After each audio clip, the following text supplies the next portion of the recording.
Every major network just cleared prime time. I mean, think about that. The lights are hot. Yeah. The 10 o'clock schedule is completely gone, Oh. wiped clean. You've got anchors locked in their chairs. You can practically feel the producers sweating in the control room. It was that kind of, agonizing silence. The kind you only get when there's this national existential fear in the air. Exactly. They were bracing for one thing, and one thing only: a crisis, a shock. They were probably thinking an escalation in Venezuela, maybe even a surprise declaration of war. Something huge, something that would justify throwing away millions in ad revenue. Right, something monumental. And that expectation, Alex, that deep-seated, almost institutional anticipation of disaster, that was the tripwire. That was the whole trap they just walked right into. It was a setup. A brilliant one. What the media expected to be this, high-stakes crisis address turned into something else entirely. It became an unfiltered, uninterrupted broadcast of positive economic results. Not panic, but policy. Policy backed by raw, verifiable data, and the contrast was just devastating for them. Yeah, the shock wasn't just the content itself. It was the way it was delivered. They were forced to broadcast a narrative that they had spent months, I mean literally months, actively trying to bury. All those metrics. All of them. Inflation cooling, consumer prices finally stabilizing, actual economic momentum, and it was delivered straight into America's living rooms, prime time, for a full hour. No interference. And that's the key. No rebuttal panels waiting in the wings, no little scrolling fact-check banners under the screen. Nothing. Nothing to break that direct line from the president to the viewer. Which is why this wasn't just a speech, this was a masterclass in strategic communication. It was a live TV ambush that just completely flipped the power dynamic. You have to imagine the critics, right? The talking heads, the financial analysts who'd been on air swearing the economy was collapsing. They guaranteed it. They said the tariffs and the policies were what, guaranteeing permanent stagflation? And they're sitting there just watching their entire argument fall apart in real time. Backed up by the very inflation numbers they'd spent 6 months telling everyone to ignore. They banked on chaos, and what they got was total exposure. Their own expectation of disaster became a spotlight on their own bias. That is the real story here. It's not just about the economic data. It's about control. It's about who gets to frame the moment. And for the first time in a very long time, the media institutions completely lost that control. Publicly. In the most public way possible. Stay with us as we expose the full truth and the news they absolutely did not want you to hear, right here on The Deep Dive. Okay, so let's get into the mechanics of this, the anatomy of the trap. Right. Let's unpack this Oval Office muscle memory idea, because this is where it starts to feel less like a mistake and more like institutional paralysis. It is. The Oval Office call says we need 8 p.m. prime time, and the networks just jump. This only happens a few times a year. Why is that one protocol so powerful that it just overrides any kind of journalistic caution? Because it's a protocol built on 70 years of broadcast history. It's about national gravity. When a sitting president requests prime time, it's treated with this almost religious sanctity. It goes back to moments like, the Cuban Missile Crisis. Exactly, the Cuban Missile Crisis, 9/11. Yeah.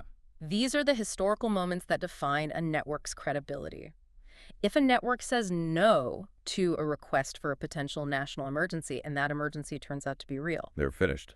Their claim to being the necessary, trusted gatekeepers of vital information is, frankly, gone. It's over. It's a massive reputational risk to say no. So they wipe the schedule, which costs a fortune. They kill all the ads. And the seriousness of that moment is immediately signaled to the public. Precisely. It signals this isn't optional viewing. This is critical. And in this specific case, that muscle memory meant they weren't just turning on the cameras, they were committing to a narrative of crisis before a single word was even spoken. They just assumed. They assumed the gravity of the disruption had to match the content. They thought they knew why. You had weeks of speculation, chatter about military action in the South China Sea or a sudden escalation in Venezuela. They figured the emergency had to be proportional to the sacrifice they were making. So the pressure on the president was basically zero because the networks had already put all the pressure on themselves. Absolutely. They were leveraged against their own expectations. That expectation became their prison. Think about the strategic leverage there. I mean, they went all in. All in. Graphics were ready. Expert analysts were standing by. A massive budget was deployed to cover what they thought was a coming crisis. because the internal calculation is always the risk of missing a real crisis is so much greater than the risk of airing a non-crisis. So the president takes that time slot and control just, it shifts. It's gone. Away from the producers, away from the anchors. They're stuck. They're completely stuck. Yeah. They couldn't back out. I mean, can you imagine stopping the broadcast and saying, never mind, folks, nothing to see here. The president is just talking about the price of used cars. It would have looked insane. It would have looked like they panicked mid-broadcast. They committed to the stage, and they had to stay on it no matter what the message turned out to be. And what's so wild is how the media speculation in the weeks before this served as the fuel for the fire. Oh, it was essential. This whole setup only works if the environment is primed for maximum anxiety. The days leading up to the address were just filled with whispers. Leaks, rumors, anonymous officials. Right, all suggesting imminent military action or some other huge international problem. That smoke made producers nervous, and nervous producers, well, let's be honest, they chase ratings. And that's the dirty little secret of cable news, isn't it? Conflict and fear sell. They sell way better than peace and stabilization. They do. So legacy media just leaned right into the possibility of disaster. They amplified the rumor mill.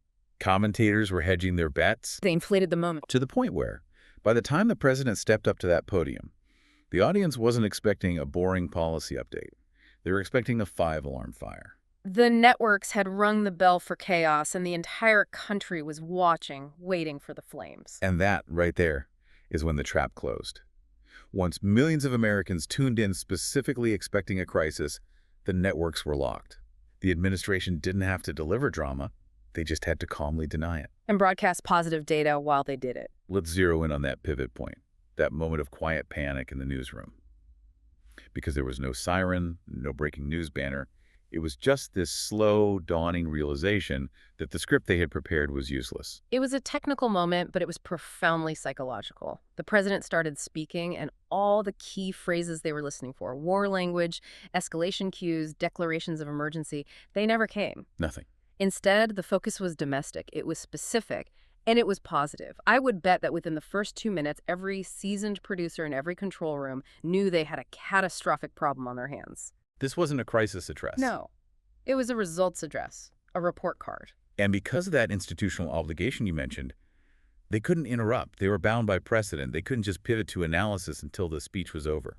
They were compelled to just sit there and broadcast confidence, a positive trajectory, which completely contradicted the entire reason they cleared the decks in the first place. Their whole premise just evaporated in real time. So the trap springs the second the content shifts from national danger to economic success. That's it. From that moment on, the networks became unwilling conduits for a message they vehemently opposed.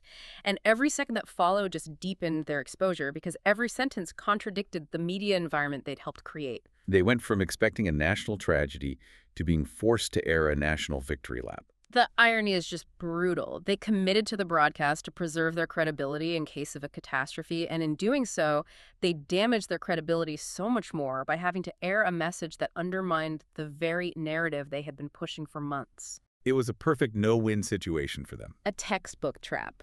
Okay, let's pivot now. Let's talk about the actual content of the ambush, because this is the forbidden territory. What exactly were they forced to transmit without their usual hostile panels or those fact-check banners? They were forced to broadcast a coherent, data-driven narrative of economic recovery. Specifically, the data focused heavily on inflation easing down, the stabilization of key consumer prices, and, wages firming up, especially in blue-collar sectors. And a clear, forward-looking trajectory. Right, a trajectory of momentum that just defied all the predictions of a hard landing or a recession. And these weren't just general feelings. I mean, these were the exact data points, the very metrics that critics had insisted could not possibly improve under these policies. Oh, yeah. The narrative was that the administration's policies, especially the tariffs, were basically inflationary poison. They were dismissed as mathematically guaranteeing permanent pain. That argument was everywhere. It was treated as conventional wisdom. It had calcified into fact. The doom loop was sealed. But then, by late 2025, and the timing here is absolutely crucial, the data just stopped cooperating with the narrative. It wasn't an overnight fix. Not at all. It wasn't magic. but it was measurable, sustained improvement month over month. Okay, we need to get more granular here. Yeah. When you say inflation was cooling, what does that actually mean? Are we talking about the headline CPI number everyone sees, or something more obscure? It was a combination, but the most visible impact, the one that directly undercut the fear-based messaging, was in the headline numbers. So things people feel every day. Exactly. Energy costs, which are huge drivers of headline inflation and something you feel instantly at the gas pump, were retreating significantly. And what else? More importantly, for the everyday person, pressure was easing in those supply chain sensitive sectors, the things that went haywire during the pandemic. Like used cars. That was the big one. That was the symbol of inflationary madness. And used vehicle prices weren't just flattening, they were actively deflating. Housing and rent, while still high, were slowing down dramatically. You were starting to see the delayed impact of the Fed's rate hikes filtering through. So you're feeling less pain at the pump, less stress if you need a new car. That trend, even if it's uneven, it completely undermines that doomsday model. It completely undermines it. And you can't debate the direction of the data. You can argue about who gets the credit, sure. Right. You can debate the cause. But you can't deny the trend. And narratives depend on this idea of permanence, that the bad times are here to stay. Improvement, even slow improvement, breaks the story. And that's the narrative collapse. The moment things start getting better, the argument has to shift from the policy failed to something weaker, like, well, it's not fast enough. Or it's only temporary. The media can argue over credit, was it the administration's policy or just global trends, but they can't deny the direction. And seeing those numbers presented live on air so clearly, it just undercut months of their own messaging. It became a credibility crisis for them, not just a price problem for the consumer. Right. So let's talk about why. Why did they frame it so aggressively in the first place? Why the huge investment in failure? It's a harsh truth, but it's rooted in the business model of attention. Media institutions had invested heavily in a storyline of permanent economic pain because, well, anxiety drives attention. And anger drives clicks. And desperation keeps you glued to the screen, waiting for the next shoe to drop. If the economy is actually stabilizing, the audience starts asking a very uncomfortable question. Why did you tell me a collapse was inevitable? Exactly. It breaks the spell. Wait, hold on. Let's address the elephant in the room. The tariffs. The critics had always argued that the administration's trade policies were the main cause of inflation. So how could the president credibly claim success when those tariffs were still in place? That's the nuance that the ambush was designed to expose. The administration's defense, which they broadcast live, was basically twofold. First, they argued the tariffs worked, that they forced domestic manufacturing to come back online and secured critical supply chains. So a shift from global efficiency to national resilience. Precisely. They basically claimed the short-term inflationary pain from the tariffs was a necessary price to pay for long-term price stability from shorter, more secure supply lines. And the second part. Second, they pointed to specific targeted policies, like releasing oil from the strategic reserve, as the direct mitigators of the shock. They framed the pain not as a systemic failure, but as the residue of inherited global crises that their policies were now successfully working through. So by acknowledging improvement, the media wasn't just softening a critique. It was exposing how heavily they had framed the whole situation as a catastrophe from the very beginning. That's the real danger for them. The press can survive being wrong on timing, a recession prediction that's off by a few months.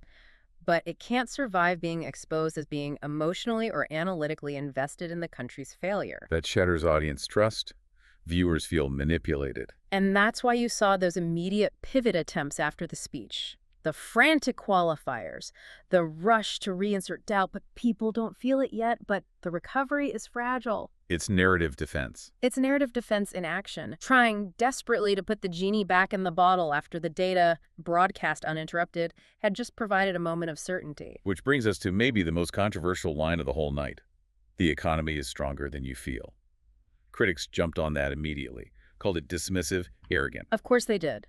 But when you look at the behavioral economics of it, it was a surgically accurate statement. It was a political move built on a sociological fact. We have to understand the lag.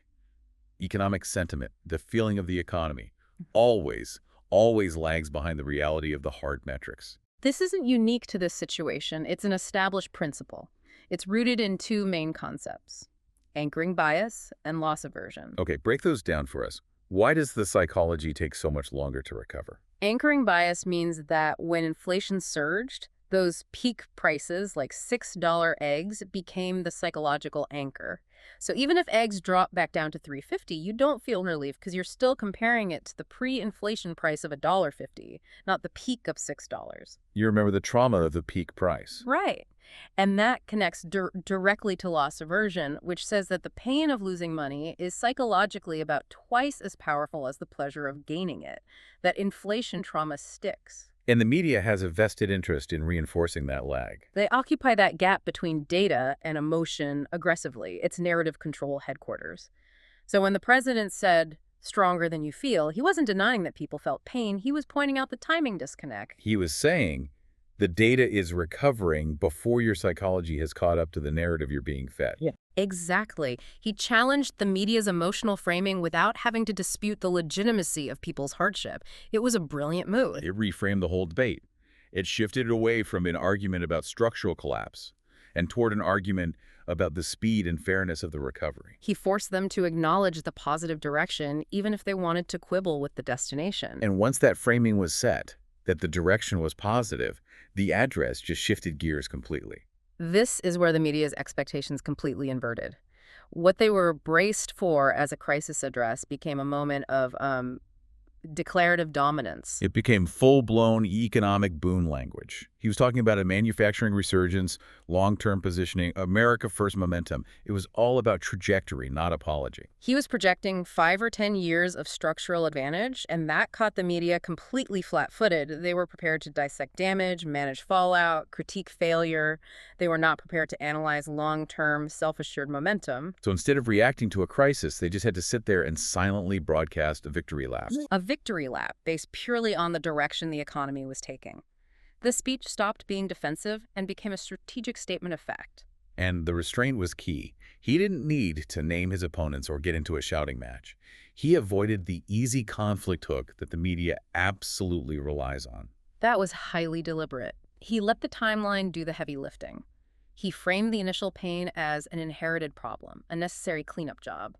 Inflation wasn't some unbeatable monster. It was controllable residue that policy could work through. So instead of arguing about blame, which is what they wanted, he positioned the improvements as engineered outcomes, the result of his specific policies. The implication was clear. This didn't happen by accident, it happened by design. And by refusing to get into a fight, he denied them an easy headline war. Critics were stuck. They either had to acknowledge the progress or argue against positive data, neither of which works on live TV. They were left scrambling to find a negative frame for stabilizing prices, which is a nearly impossible thing to do in real time. You just have to wonder what the analysts were doing in the green room. They were prepped to talk about the cost of war, and suddenly they have to argue why lower inflation is actually a bad thing. That's the entire story of the ambush.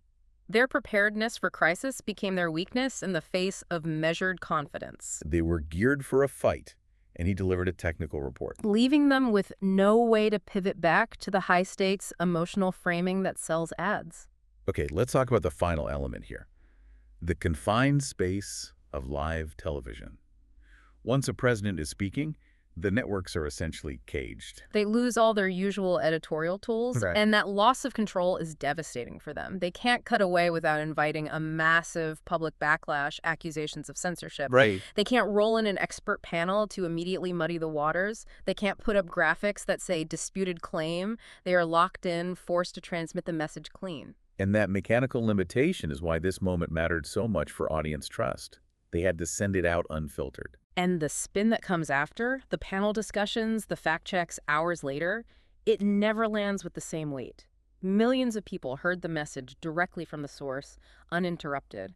Any later reframing just feels defensive. It feels too late. The power of that uninterrupted delivery is presence, and presence creates memory. It creates a memory that later, more complex analysis just struggles to erase. But there's a more subtle thing that happens when people are watching at home. They start to notice the nonverbal cues, the anchor's discomfort, the forced neutrality. That visible tension, the tension between what's being said and how that network usually frames the exact same topic. That dissonance is the real danger for them, because even a casual viewer starts asking fundamental questions. Wait, why are they letting this run without commentary? Why does this sound so much calmer than what I usually hear about the economy? It doesn't instantly convert you, but it breaks your certainty about the network's impartiality. And broken certainty is the most dangerous thing for narrative control. Once that seed of doubt is planted, people start reevaluating everything they've been told. They remember the failed predictions of collapse that never happened. And this happens without the president even having to say a single word about the media. It happens just through exposure, through the visual evidence of the gatekeepers being uncomfortable with the positive facts they're forced to report. Which is why this moment had more lasting weight than any single economic claim. It wasn't about convincing. It was about showing the audience the instability of the information gatekeepers themselves. So we have to conclude this wasn't an accident. The timing, the inflated expectations, the choice of the live format. This wasn't improvisation. This was a plan. It was an intentional, repeatable pattern of strategic communication. And the playbook is now totally transparent. Let your opponents overhype a disaster. Let the media chase the panic because they're institutionally addicted to chaos. And then you step into that vacuum with calm control and Jada. And contrast. It's a profound recognition of how modern media fails under pressure. They prioritize urgency over accuracy, and the administration exploited that structural weakness perfectly. So this primetime ambush, it's a signal. It's how future confrontations between political power and the press are going to be managed. Exactly. Not on the media's terms, in their curated studios. They will happen in formats designed to block interruption, where the spin arrives too late to matter. The networks thought they were setting the trap to boost their ratings. But they were the ones who got caught. Exposed live, in front of the whole country, forced to air positive economic news they had spent months arguing was impossible. They incited chaos, and what they got was clarity. And clarity is the ultimate threat to the crisis business model. You know, the lasting impact of this isn't in the ratings or the political analysis. The real weight is in the quiet moments it represents for people. Like that story you mentioned about the grandfather. The headlines are screaming instability, but his retirement account finally stabilized enough for him to cover a medical bill that had been hanging over his head for months. It wasn't a luxury. It was just about restoring some dignity. Exactly. And those quiet moments where our reliance on systems, whether it's the financial system or the media, proves to be either trustworthy or fundamentally untrustworthy, that's what illustrates the real emotional cost. This ambush is about showing the instability of the gatekeepers, and that direct exposure carries way more weight than any single argument about interest rates. That's the reality we're facing.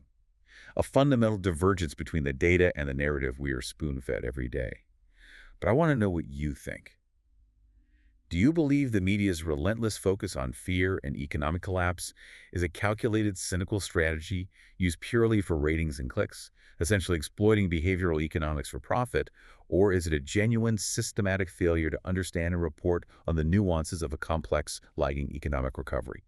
And perhaps most importantly, how does seeing this ambush play out change the way you trust the news you consume? Let us know your opinion in the comments below. We read every single one. I'm Alex. And I'm Sophia. Thanks for listening to News Focus.